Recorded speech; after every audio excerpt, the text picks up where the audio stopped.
Praise the Lord, hallelujah. Zion வேதாகம ஆய்விற்கு அன்போடு கூட இயேசு கிறிஸ்துவின் நாமத்தில் உங்களை வரவேற்கிறேன்.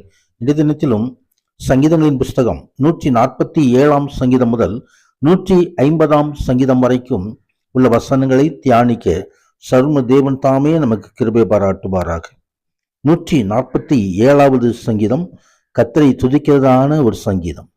கர்த்தரை துதியுங்கள், நம்முடைய தேவனை கீர்த்தனம் பண்ணுகிறது நல்லது, துதித்தலே இன்பமும் ஏற்றதுமாய் இருக்கிறது.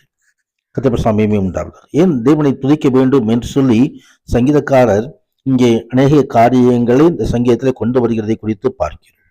கர்த்தர் எருசலேமை கட்டுகிறார், துரத்துண்ட இஸ்ரவேலை கூட்டி சேர்க்கிறார். கர்த்தருடைய உண்டாவதாக. ஆம், எருசலேம் அது மகாராஜாவின் நகரம். அது நித்திய காலமாக ஒரு புதிய எருசலேமாக அந்த உருவாக்குகிற தேவன். அந்த எருசலேமில் நாமும் கூட பங்கு பெற உன்னத தேவன் நமக்கு கிருபை செய்கிறார். கர்த்தருடைய மகிமை உண்டாவதாக. ஆம், சாந்த குணமுள்ளவர்கள் பாக்கியவான்கள் என்று எழுதப்பட்டிருக்கிறது. சாந்த குணமுள்ளவர்களை கர்த்தர் உயர்த்துகிறார், அவர்களை பூமியை ஆள செய்வார். புதிய வானம் புதிய பூமி எது வந்தாலும் ஆண்டவர் தாமே சாந்த குணமுள்ளவர்களை அங்கே கொண்டு வருவார். கர்த்தருடைய மகிமை உண்டாவதாக. ஆம், அங்கே சாந்த குணமுள்ள தாழ்மையும் உண்டு. கர்த்தருடைய மகிமை உண்டாவதாக. தேவனாய் கர்த்தர் தாழ்ந்தவர்களுக்கு கிருபை கொடுக்கிற தேவன். தாழ்மையுள்ளவர்களை தேவன் உயர்த்தி அவர்களுக்கு ஆதரவு கொடுக்கிறார். கர்த்தருடைய மகிமை உண்டாவதாக. ஆம், தேவனுடைய உதவி, தேவனுடைய விசேஷ தயை அவர்களுக்கு உண்டு.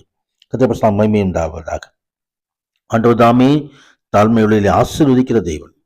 சாந்தமுள்ள அவரும் சாந்தமும் நான் சாந்தமும் மனத்தாழ்மையுள்ளவனாய் இருக்கிறேன் என்று சொல்லி என்னிடம் வந்து கற்றுக்கொள்ளுங்கள் என்று அழைக்கிற கர்த்தர். கர்த்தருடைய மகிமை உண்டாவதாக. ஆம், அவர் தாமே வாசகர்களின் தாழ்பலை பலப்படுத்தி முன்னிடத்தில் பிள்ளைகளை அவர் ஆசீர்வதிப்பார். கர்த்தருடைய மகிமை உண்டாவதாக. யாக்கோபுக்கு தம்முடைய வசனங்களையும் இஸ்ரவேலுக்கு தம் பிரமாணங்களையும் நியாயங்கள் அறிவித்தவர் நமக்கும் அந்த வசனங்களை தருகிறார். 148வது சங்கீதமும் வானங்களில் உள்ள உளவைகளை கர்த்தரை துதியுங்கள் என்று சொல்லி மீண்டுமாய் ஆண்டவரை துதிக்கிறதான ஒரு சங்கீதம். கர்த்தருடைய மகிமை உண்டாவதாக. வானாதி வானங்களே அவரை துதியுங்கள், ஆகாய மண்டலத்துள்ள தண்ணீர்களே அவரை துதியுங்கள். கர்த்தருடைய மகிமை உண்டாவதாக. அங்கே 8வது வசனம் சொல்லப்பட்டபடி அக்னியே கல்மலையே உறைந்த மலை மூடுபனியே ஒரு சொற்படி செய்யும் பெருங்காற்றே என்று எழுதப்பட்டிருக்கிறது. கர்த்தருடைய மகிமை உண்டாவதாக. அவர் ஆண்டோடைய பெருங்காற்று கூட ஆண்டோடைய சொற்படி செய்கிறது. பூமியின் ராஜாக்களே, சகல ஜனங்களே, பிரபுக்களே, பூமியில் உள்ள சகல நியாயாதிபதிகளே கர்த்தரை துதியுங்கள் என்று எழுதப்பட்டிருக்கிறது. நாம் எல்லோரும் ஆண்டவரை துதிக்க வேண்டும். அதுதான் ஆண்டவருடைய பிரமாணமாக இருக்கிறது. துதித்தலே ஏற்றதும் என்பதுமா இருக்கிறது என்று சொல்லி துதிக்கும் பொழுதே எரிக்க கோட்டை விழுந்தது.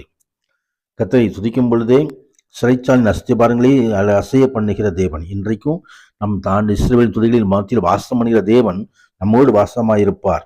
ஆம், அவர் தம்முடைய ஜனங்களுக்காய் ஒரு கொம்பை உயர்த்தினவர், நம்மையும் ஆசீர்வதிப்பார். 149ஆம் சங்கீதத்திலே கர்த்தருக்கு புதுப்பாட்டை பாடுங்கள், பரிசுத்தவான்கள் சபையிலே ஒரு துதி விளங்குவதாக. ஆம், சபை துதிக்கும்படியாக வைக்கப்பட்டிருக்கிறது. பரலோகத்தில் தேவதூதர்கள் சிங்காசனம் முன்பதாக துதித்துக் கொண்டிருக்கிறார்கள். அந்த சிங்காசனத்தின் ஆசீர்வாதம் நமக்கு வேண்டுமானால் உயரம் உன்னதமான சிங்காசனத்திலே வீற்றிருக்கிற கர்த்தர் நம்மை ஆசீர்வதிக்க வேண்டுமானால் அந்த துதியின் சத்தம் சபையிலும் எழும்ப வேண்டும், நமது உள்ளத்திலிருந்தும் எழும்ப வேண்டும். கர்த்தர் பரிசுத்தத்துக்கு மகிமை உண்டாவதாக.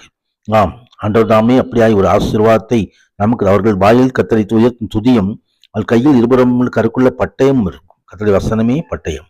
கர்த்தர் பரிசுத்தம் 150 சங்கீதத்திலே கர்த்தருடைய பரிசுத்த ஸ்தலத்திலே கர்த்தரை துதிக்கும்படியாய், ஆகாய விரிவை பார்த்து கர்த்தரை துதிக்கும்படியாய் நாம் அழைக்கப்பட்ட தம்பூரோடும் நடனத்தோடும் அவரை துதியுங்கள், யாழோடும் மகிழ் தீங்குழலோடும் அவரை துதியுங்கள், சுவாசமுள்ள யாவரும் துதிப்பதால் ஆண்டோடைய ஸ்தோத்திரிப்போம். துதித்து நாம் மகிமையை காண்போம். நமக்கு எதிராக உள்ள எரிக்கோக்கள் விளையாட்டும். கர்த்தர் மகிமையான காரியங்களை சிதறுவாராக. ஆமேன், ஆமேன்.